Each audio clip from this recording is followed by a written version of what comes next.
Students, कैसे हैं आप। मैं आपकी हिंदी व्याख्याता रेणुबाला चौहान। जैसा कि मैंने अपनी पिछली वीडियोस में आपको बताया था, अलंकार दो तरह के होते हैं, शब्दालंकार और अर्थालंकार। शब्दालंकार के बारे में हम पढ़ चुके हैं। आज हम अर्थालंकार के बारे में जानकारी लेंगे। अब हम लोग पढ़ते हैं उपमा अलंकार किसे कहते हैं, जो कि एक अर्थालंकार है। अर्थालंकार के बारे में आपको जैसे कि मैंने बताया था कि अर्थालंकार क्या होता है। अर्थालंकार के अंतर्गत जो काव्य में शोभा आती है वो शब्द के अर्थ के कारण आती है। उसमें यदि किसी पद में उस शब्द के स्थान पर अन्य शब्द भी रख दिया जाता है तो अलंकार नष्ट नहीं होता है। अर्थालंकार के अंतर्गत ही सबसे पहले अपने उपमा अलंकार के बारे में पढ़ते हैं।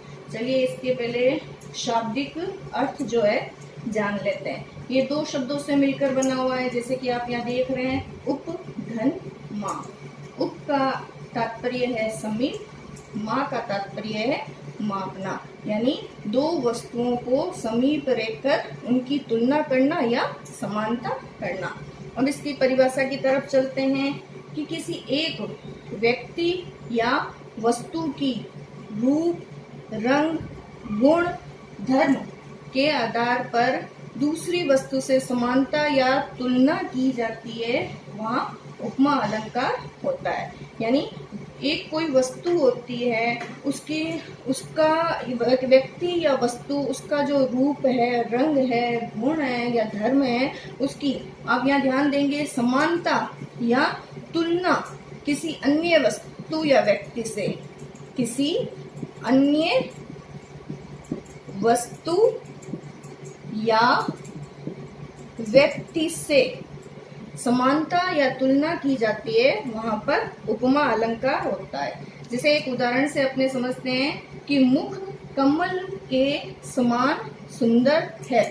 या इस उदाहरण में आप देखेंगे कि मुख जो सौंदर्य जो युवती है उसका जो मुख है उसे किसके समान बताया है, कमल के समान बताया हुआ है। तो यहाँ पर जो मुख की आभा की मुख की जो सुंदरता है उसे किसके समान बताया है, कमल के समान। यानी मुख की समानता किससे की गई है, कमल से की गई है। इसलिए यहाँ पर कौन सा अलंकार होता है, उपमा अलंकार होता है। अर्थात वस्तु या व्यक्ति की किसी विशेष गुण या विशेषता दर्शाने के लिए उसकी समानता उस गुण में बढ़ी किसी अन्य वस्तु या व्यक्ति से की जाती है, वहां पर उपमा अलंकार होता है। जैसे मुख की सुंदरता को दर्शाने के लिए मुख की समानता किससे की गई है, कमल से की गई है। इसलिए यहाँ पर कौन सा अलंकार होगा, उपमा अलंकार होगा। आइए अब हम इसके अंग के बारे में पढ़ते हैं कि उपमा अलंकार में कितने अंग होते हैं।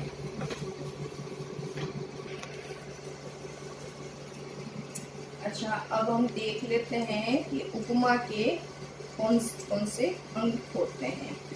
तो इसका पहला अंग है उपमेय। जिस वस्तु या व्यक्ति की समानता बताई जाती है, ऐसा वस्तु या ऐसा व्यक्ति जिसकी हम समानता बता रहे हैं, वो क्या होगा, उपमेय। जैसे इस उदाहरण से हम समझते हैं कि मुख कमल के समान सुंदर है। अब आप इस उदाहरण में देखेंगे कि जो मुख है उसकी ये जो समानता है या तुलना है वो बताई जा रही है। तो यहाँ पर मुख क्या होगा, उपमेय। अब उपमा का अगला अंग है उपमान। उपमान का तात्पर्य है कि जिस प्रसिद्ध वस्तु या व्यक्ति से उपमेय की समानता की जाती है। तो यहाँ पर अब इसी उदाहरण में हम देखेंगे कि मुख की जो समानता है या तुलना है किससे की जा रही है। ये देखिए यहाँ पर कमल से मुख की समानता की जा रही है, तो कमल यहाँ पर हुआ उपमान।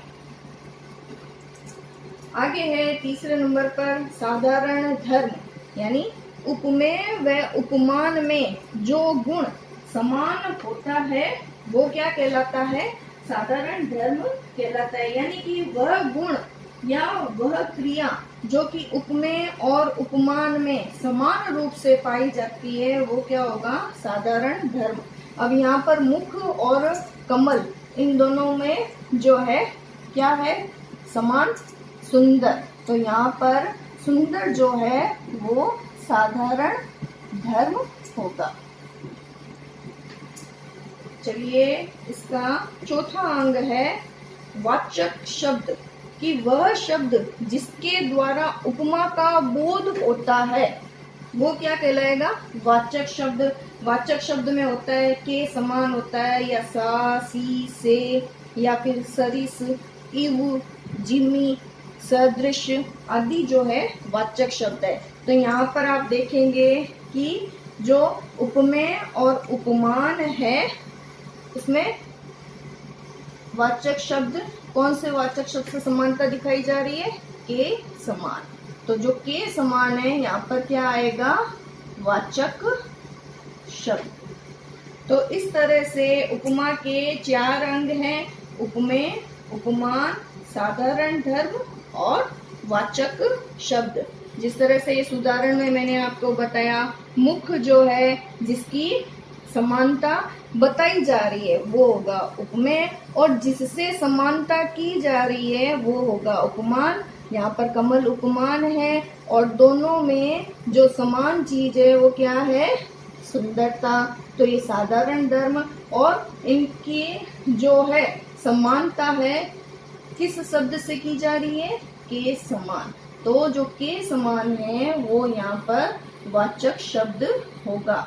इसमें एक ध्यान देने योग्य बात ये है कि जो वाचक शब्द होता ना, ध्यान दीजिएगा कि वाचक शब्द से पहले हमेशा क्या होता है, उपमान होता है। चलिए एक और उदाहरण से इसे समझने की चेष्टा करते हैं। एक और उदाहरण देखते हैं इसका, कि पीपर पात सरिस मन डोला।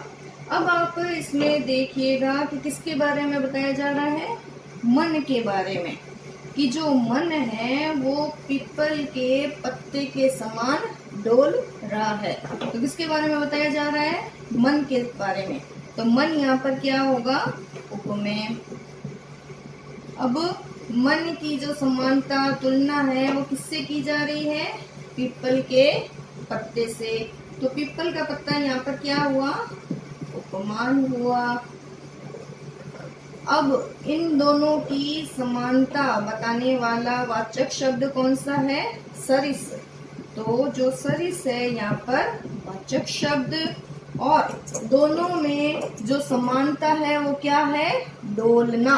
तो डोलना क्या हुआ, साधारण धर्म। इसमें भी देखिए आप, वाचक शब्द आया है सरिस, उससे पहले क्या है, उपमान है। इसकी तरफ आप ध्यान देना। चलो अगला उदाहरण देखते हैं। राधा बदन चंद सो सुंदर। इसमें जो राधा के मुख की जो समानता है वो किससे की गई है, चंद यानी कि चंद्रमा से की गई है। तो इसमें देखिए आप, किसके बारे में कहा गया है, राधा के मुख के बारे में। तो राधा का मुख यहाँ पर क्या हो गया, उपमेय। किससे की जा रही है समानता, चंद से। तो चंद क्या हो गया, इसमें उपमान हुआ। अब दोनों में क्या समानता है, सुंदरता। तो ये हुआ साधारण धर्म। इनकी समानता किससे बताई जा रही है, ये वाचक शब्द सो आया है। तो ये सो क्या हुआ, वाचक शब्द। इस तरह से आपने देखा कि उपमा जो है उसके 4 अंग होते हैं, उपमेय, उपमान, वाचक शब्द और साधारण धर्म। अब हम उपमा के मुख्यतः 2 भेद होते हैं। मुख्यतः उपमा के 2 भेद ही होते हैं। पहला भेद है अपने पूर्णोपमा। पूर्णोपमा में क्या होता है बच्चों, कि उपमा अलंकार के जिस पद में, यानी ऐसा उपमा अलंकार या जिस पद में उपमा अलंकार होता है उसमें उपमा के चारों अंग होते हैं। जैसा कि मैंने पीछे आपको बताया था, चारों अंग यानी उपमेय, उपमान, साधारण धर्म और वाचक शब्द। जिस पद में ये चारों अंग होते हैं वहां पर कौन सी उपमा होगी? पूर्णोपमा होगी। उपमा का कौन सा अंग, उपमा का कौन सा भेद होगा? पूर्णोपमा। जैसे कि ये पिछले जो मैंने उदाहरण दिए थे वो भी पूर्णोपमा के ही थे, क्योंकि उसमें उपमा के चारों अंग शामिल थे। अब इस उदाहरण में भी देखते हैं हम, हरिपद कोमल कमल से। अब इसमें जो है हरिपद, ठीक है, हरिपद यानी कि भगवान के चरण, ये क्या हुआ? इसकी जो समानता है किससे की गई है? कमल से, ठीक है। तो हरिपद यहाँ पर क्या हुआ? उपमेय। किससे की गई है? कमल से। तो कमल क्या हुआ? उपमान। दोनों में क्या समानता है? कोमलता। तो ये क्या हुआ? साधारण धर्म। और किससे बताई जा रही है? से, यानी वाचक शब्द से। क्या हुआ? वाचक शब्द। तो आप इस उदाहरण में देखेंगे कि उपमा के चारों अंग इसमें शामिल है। उपमेय भी है, उपमान भी है, साधारण धर्म भी है और वाचक शब्द भी यहाँ मौजूद है। तो यहाँ पर कौन सी उपमा होगी? पूर्णोपमा, पूर्ण उपमा। आगे एक और देखते हैं उदाहरण। सुनी सुरसरी सम पावन वाणी। सुरसरी का क्या तात्पर्य होता है? गंगा। अब यहाँ पर किसकी समानता बताई जा रही है? वाणी की, पावन वाणी की। तो वाणी यहाँ पर क्या हो गया? उपमेय। किससे की जा रही है? सुरसरी से। तो यहाँ पर सुरसरी क्या हो गया? उपमान। और पावन, पावन यहाँ पर हो गया साधारण धर्म। और किस शब्द से की जा रही है? सम से। तो सम यहाँ पर हो गया वाचक शब्द। तो इसमें भी आप इस उदाहरण में भी देखिए कि उपमा के चारों अंग इसमें मौजूद है। एक और उदाहरण देखते हैं कि पहेली सा जीवन है व्यस्त। तो इसमें जीवन, जीवन की जो तुलना है किससे की जा रही है? पहेली से। तो जीवन उसमें क्या हुआ? उपमेय हुआ। पहेली हुआ उपमान। व्यस्त, व्यस्त हुआ ये साधारण धर्म। और जो सा है वो क्या हुआ? वाचक शब्द। तो बच्चों आप देखेंगे कि ये जो मैंने 3 उदाहरण दिए हैं, इन तीनों उदाहरण में उपमा के चारों अंग मौजूद है। उपमा, उपमेय, उपमान, साधारण धर्म और वाचक शब्द। तो जिस उपमा में उपमा के चारों अंग, इन उदाहरणों की तरह उपमा के चारों अंग पाए जाते हैं, वहां पर कौन सी उपमा होगी? पूर्णोपमा पाई जाती है। हाँ, अब दूसरे भेद के बारे में पढ़ते हैं हम। लुप्तोपमा। लुप्तोपमा का तात्पर्य है कि जिस पद में उपमा के चारों अंगों में से कोई एक अंग लुप्त रहता है, चाहे उपमेय लुप्त रहे या उपमान या साधारण धर्म या वाचक शब्द, कोई भी एक अंग, या फिर हो सकता है कभी कभी किसी पद में 2 अंग भी लुप्त रहते हैं, वहां पर कौन सी उपमा होती है? लुप्तोपमा पाई जाती है। चलिए इसे एक उदाहरण से समझते हैं कि पड़ी थी बिजली सी विकराल। इसमें आप देखेंगे कि कोई ऐसा व्यक्ति है या कोई ऐसी वस्तु है, बिजली सी, ठीक है। सी यहाँ पर आया है वाचक शब्द। बिजली जो है उपमान है, किसी की तुलना की जा रही है, समानता की जा रही है। विकराल जो है वो क्या है? साधारण धर्म। किंतु हमें ये नहीं पता चल रहा है कि किसकी जो है तुलना या समानता की जा रही है। इसमें उपमान आया है, वाचक शब्द आया है, साधारण धर्म आया है, किंतु क्या नहीं आया है? उपमेय। उपमेय जो है वो क्या है? यहाँ पर गायब है। उपमेय नहीं आया ना, ये भी उपमेय नहीं है। तो इसमें क्या होगी? उपमेय लुप्त उपमा, ठीक है ना। तो एक अंग इसमें गायब है। अगले उदाहरण से और देखते हैं कि कोटिक पुलिस सम वचन तुम्हारा। अब इसमें वचन जो है इसकी समानता किससे की गई है? पुल्लिस सम। सम क्या है? वाचक शब्द है। वचन क्या है? उपमेय है। और पुलिस क्या है? उपमान है। अब इसमें हम क्या नहीं देख पा रहे हैं? साधारण धर्म जो है वो इसमें गायब है। देखिए आप, कहीं भी साधारण धर्म दिख रहा है? नहीं ना। तो इसमें उपमेय है, उपमान है, वाचक शब्द है, यानी कि जो वचन है वो पुलिस यानी वज्र के समान क्या है? तो यहाँ पर क्या आना चाहिए था? साधारण धर्म। दोनों का क्या आना चाहिए था? कठोर, जो कि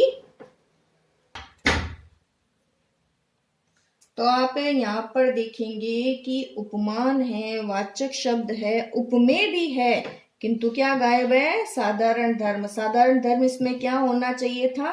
कठोर। इन दोनों की जो समानता की जा रही है वो क्या है? दोनों में समानता कठोरता, जो कि गायब है।